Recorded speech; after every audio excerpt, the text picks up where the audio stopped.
Giovanni Overton, and I'll be reviewing a neonatal case study. In this case, the child has a metabolic disturbance, which is a cause of excess nitrogen in the body due to no urine output, which also leads to a buildup of urea. Elevated plasma ammonia levels that exceed 3 times the normal levels are considered toxic.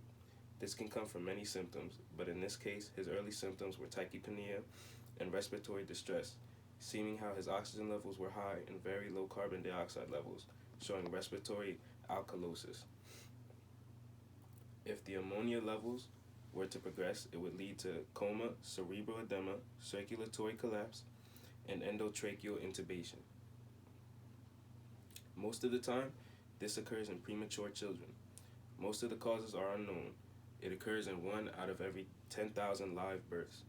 According to the epidemiology, all disorders of ammonia metabolism are inherited as autosomal recessive defects. There were many solutions that could assist this infant, such as therapy focused on reducing plasma ammonia levels, dialysis, and hemodialysis. Testing is needed to determine the diagnosis. It is vital, though, that blood from the arteries is retrieved for testing. There is a certain process to follow to receive an accurate level in reading.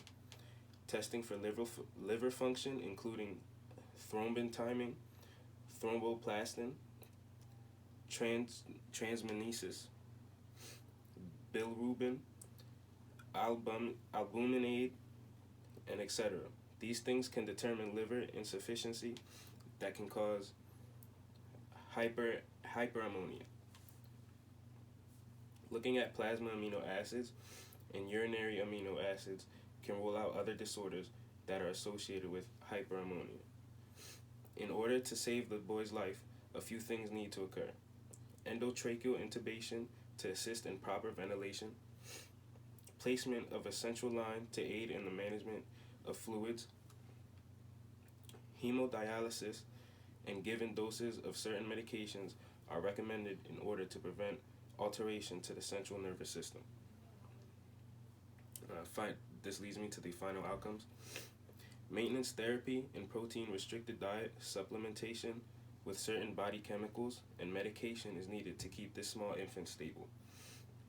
There will be occasions in which episodes of hyperammonemia will occur in spite of the therapy he is undergoing.